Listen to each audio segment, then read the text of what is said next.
안녕하세요. 브레인테크 강사 이승훈입니다. 이번에 할 강의는 아이들이 수학 연산 학습지를 하면서 나타나는 문제점과 그로 인해서 아이들이 학습 장애 현상이 많이 일어나게 돼요.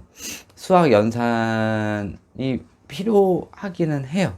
그런데 너무 강압적으로 많이 시키거나 무리한 양을 시키거나 또 아이들이 해야 될 그 시기 이전에 시키거나 이런 현상이 발생됐을 때 초등학교 3학년, 빠르게는 초등학교 2학년에 수학뿐만 아니라 여러 가지 학습에 대한 학습 장애 현상이 일어나고 아이들의 기억력 감퇴나 정서 불안, 집중력 저하 이런 현상이 나타나게 돼요. 수학 연산이 중요하다는 말은 학습지 중에 어떤 땡땡 학습지에 그 연산 학습지에서 나온 말이에요. 그 학습지를 팔아먹기 위해서 수학은 연산이 중요하단 말이 그때부터 나오기 시작을 했어요. 그런데 이게 거의 랭킹 수준에 있는 학습지다 보니까는 그것이 장기간 나온 말들이 나중에는 이렇게 와전이 돼가지고 수학은 연산이 중요하다는 말이 이렇게 나와버린 거예요. 일본의 잔재인 거예요. 수학 연산은 그냥 할 줄 아는 정도까지만 해주면 되지 그 이상 해줄 필요 없어요. 우리 학력고사 시대에 뭐 그의 이제 수능 초창기 때도 연산 그렇게 중요하게 생각을 안 했는데도 다 만점 맞고 그렇게 했어요. 그 이후에 그 땡땡 학습지가 나오고 나서부터 그 학습지를 팔아먹기 위해서 연산이 중요하다라는 말이 나오기 시작을 한 거예요. 그러므로 인해 아이들이 많은 학습 장애가 생기게 되고 아이들이 공부할 수 없는 그런 상태까지 가게 된 거예요. 뭐 일본의 잔재라고 하긴 하지만 실질적으로 가르치는 사람들은 한국 사람이기 때문에 한국에 문제가 있는 거고 또 아이들을 상업용으로 이용하려는 그런 나쁜 마음 때문에 그렇게 된 거니까 뭐그 학습지 하는 거는 선택권은 부모한테 있는 거니까 이제 그 이상은 얘기를 안 하도록 하는데 이 연산 학습지를 끊어야 될 때가 있어요. 7가지 아이들의 종류를 얘기를 해줄 텐데 이 아이들은 연산 학습지를 계속 유지를 하게 되면은 학습 장애뿐만 아니라 나중에 성인이 돼서도 문제가 생길 수가 있어요. 그래서 이 부분에 대해서 7가지 설명을 해드리도록 하겠습니다. 첫 번째, 아이를 연산을 시킬 때 3 더하기 1, 1 더하기 3 답은 똑같이 4인데 이 답이 계속 다를 때 이럴 때는 아이들 연산학습지 끊으셔야 돼요. 이 아이는 아직 연산하기에 충분하게 개념이 잡혀져 있지 않는 상태예요.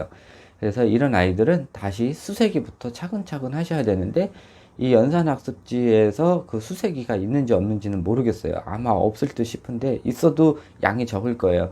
그래서 이런 아이들 같은 경우는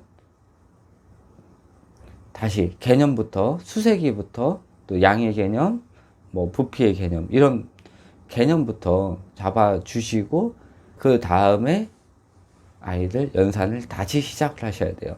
이런 아이들 계속 연산시키면은 100% 수학 학습 장애 현상이 일어나요.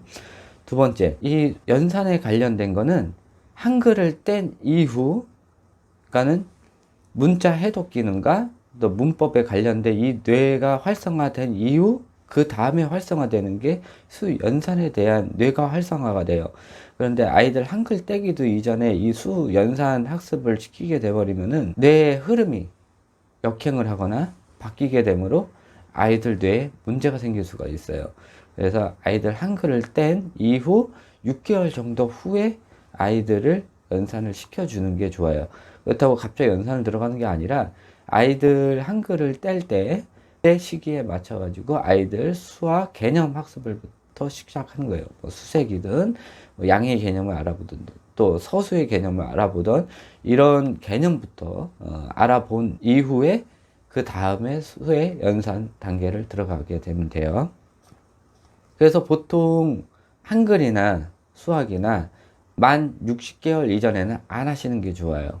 겉으로 보기에는 잘해 보이긴 하지만은 유아 시기 때 그런데 초등학교 넘어가서 문제가 생길 수가 있어요. 그래서 60개월 이전에는 수의 연산과 한글 교육을 안 해주시는 게 좋고 60개월 이후부터 한 1년간 한글 같은 경우는 통글자들을 많이 노출시켜주고 수 같은 경우는 생활연산이나 또 수세기 이런 걸 해준 이후 7살 이후부터 해주셔도 뭐 2, 3개월이면은 아이들 한글도 떼고 그 이후에 수학 연산도 가능하게 되니까는 학교 가기 전에 10자리 이상 뭐 더하기 빼기 가르칠 건 아니잖아요. 그리고 또 유치원에서도 가르치니까 그거에 대해서 너무 걱정 안 하시고 오히려 너무 일찍 시켜서 아이들이 그거에 대해서 스트레스를 받게 되면은 추후에 6세, 7세 이후에 다시 시작하려고 하면은 아이들이 그거에 대해서 거부 반응을 느낄 수가 있어요.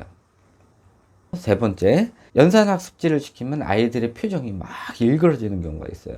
하기 싫다. 아, 나 이거 하기 싫은데. 이럴 때는 진짜 아이가 하기 싫은 거예요. 이럴 때, 너 그래도 해야 돼. 너 선생님한테 혼나. 막 이런 식으로 하게 되면은 아이들이 그거에 대해서 추후에 트라우마가 생길 수가 있어요. 그래서 아이들이 연산학습지가 싫어한다는 거는 연산에 대한 개념을 모르고 시키니까는 억지로 하는 거예요. 재미가 없는 거예요. 이럴 때는 아이 연산 잠깐 멈춰 주시고 뭐 다른 교육을 해주시는 게 좋아요. 유아 때는 특별히 이런 현상이 일어나면은 바로 끊으셔야 돼요. 근데 학교를 간 다음에는 아이가 너무 연산을 못한다 하시면은 아이가 부담스럽지 않을 정도의 양을 주시고 아이 수준에 맞는 양의 이 연산 학습을 시켜야 돼요.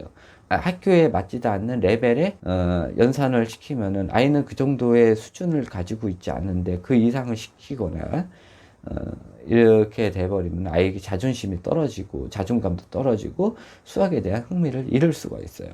또 네 번째, 아이가 손가락으로 계산할 때 이것도 마찬가지 아이가 수에 대한 개념이 잡히지 않는 상태예요. 제가 아이들 수학 교육을 하면서 제일 힘들었던 게 이 개념 학습을 실컷 시켜놨는데 유치원에서 다시 손가락으로 가르치는 거예요. 보여주기 위함으로. 이 개념 학습하는데 그 고생했던 거를 아이가 싹 잊어버려요.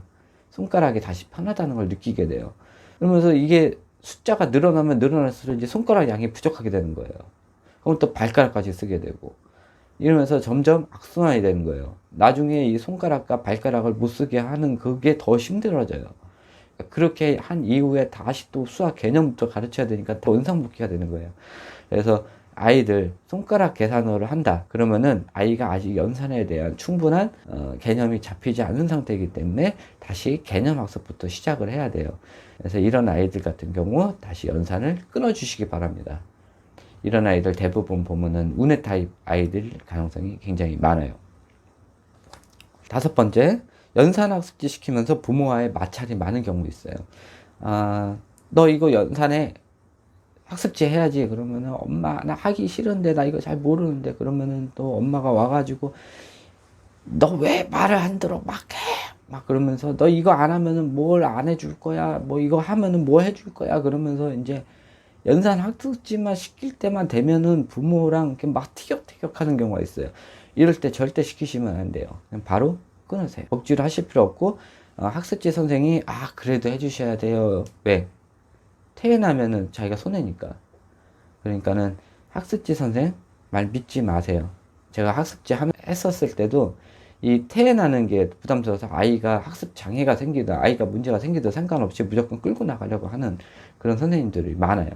그렇기 때문에 뭐 그 아이 아니면은 그만두면 다른 아이 또 그렇게 하면 되니까 그 사람 입장에서는 아이가 망가지든 잘 되든 아무 상관이 없는 거예요. 그렇기 때문에 이런 좀 문제 성향을 보이거나 또 이 연산학습지 하면서 부모랑 티격태격을 많이 하는 경우는 그냥 그 달로 끊어버리세요. 그리고 한참 쉰 다음에 아이가 조금 흥미를 가지면은 그때 하시던지 아니면은 굳이 학습지 안 불러도 기탄 수학 같은 거 있거든요. 그거 문제집 사가지고 그 레벨에 맞는 걸 사셔서 아이랑 부담스럽지 않은 정도의 양만큼 부모랑 같이 해주시면 돼요. 여섯 번째, 아이가 연산을 하는데 식을 못 세울 때 이거는 굉장히 문제가 많은 거예요. 이거는 초등학교 2학년 이상 아이들에 해당하는 문제인데 이 연산을 하는데 식을 못 세운다는 거는 이미 이 아이는 장기간의 연산 학습으로 인해서 문제 해결 능력이 떨어진 아이들이에요. 그리고 생각하는 능력도 떨어지고 문장 이해를 못하기 때문에 국어 능력도 좀 떨어지는 아이들이에요. 그래서 이런 아이들은 연산보다는 국어에 조금 더 투자를 하시고 연산은 잠깐 멈춰 주시는 게 좋아요. 이거를 계속 지속적으로 4학년 때까지 시키면은 이 아이는 성인이 돼서 너무 단순해져요.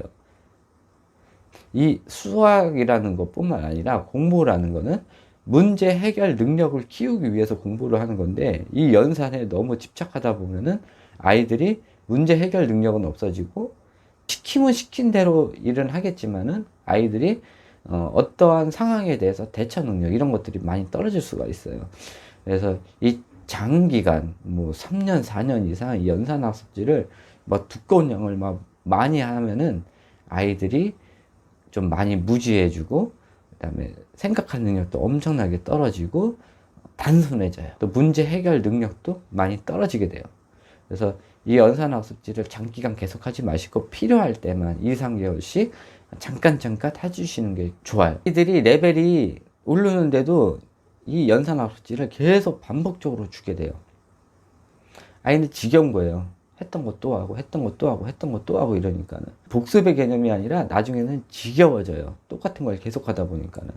그래서 이렇게 좀 지겨워할 때는 잠깐 끊어 주셨다가 그 다음에 아이들이 그런 거에 대해서 좀 잊었을 때쯤 한번 아이한테 의향을 물어보고 해주시는 거 좋고, 차라리 연산이 웬만큼 됐다 하시면은 문제집을 푸시는 게 더 좋아요. 문제집을 풀면서 문제에 대한 그 해결 능력 이런 거를 키우시는 게 낫지, 연산 계속 시켜봐야 식을 못 세우면은 답을 나올 수가 없어요. 7번째, 많은 양의 연산의 양으로 아이가 스트레스를 받아야 할 때 있어요.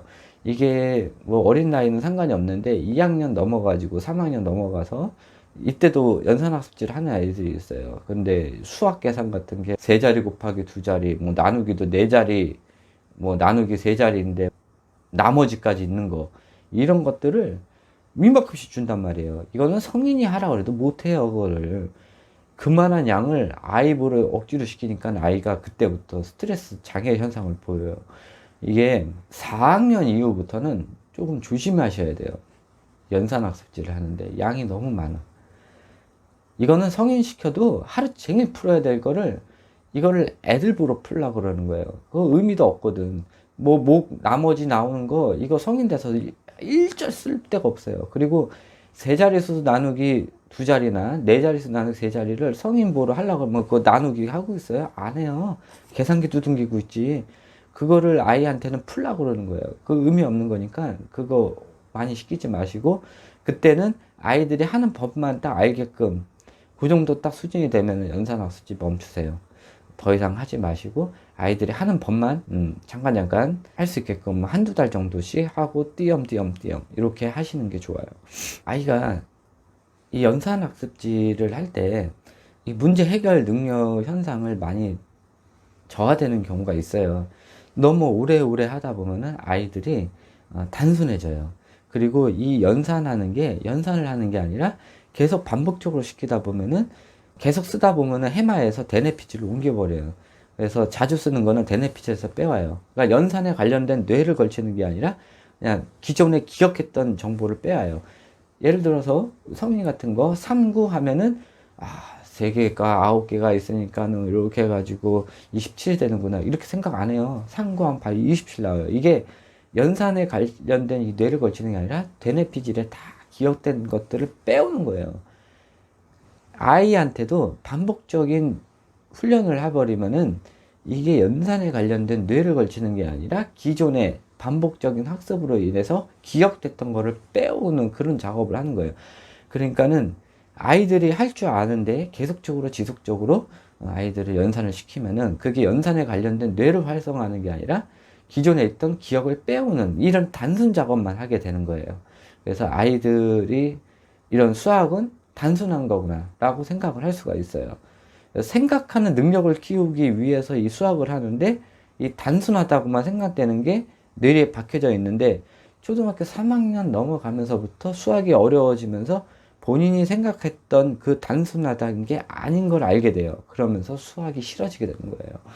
하여튼 이렇기 때문에 이 수학 연산을 장기적으로 계속 오랜 시간 동안 하는 거는 굉장히 안 좋은 현상을 발생할 수 있고, 아이들이 그냥 재밌고 즐겁게 할 수 있는 정도의 기본적인 연산만 해주시게 하는 것이 더 중요하고, 차라리 더 연산을 시킬 그 시간에 문제집을 한 장이라도 더 풀어주시는 게 더 좋은 효과를 볼 수가 있고, 아이들이 개념을 모르면은 수학 나중에 문제를 풀 때 좀 어려워할 수가 있어요. 이게 초등학교 때 나타나는 게 아니라 중학교 넘어가면서 단순하게 계산만 했던 아이들은 중학교 수학부터 성적이 엄청나게 저하가 되는 현상이 발생될 수가 있어요. 초등학교 때까지는 암기력만 좋고 연산력만 좋으면은 성적이 잘 나올 수가 있는데, 그거를 노리고 학습지에서 그걸 이용하는 거예요.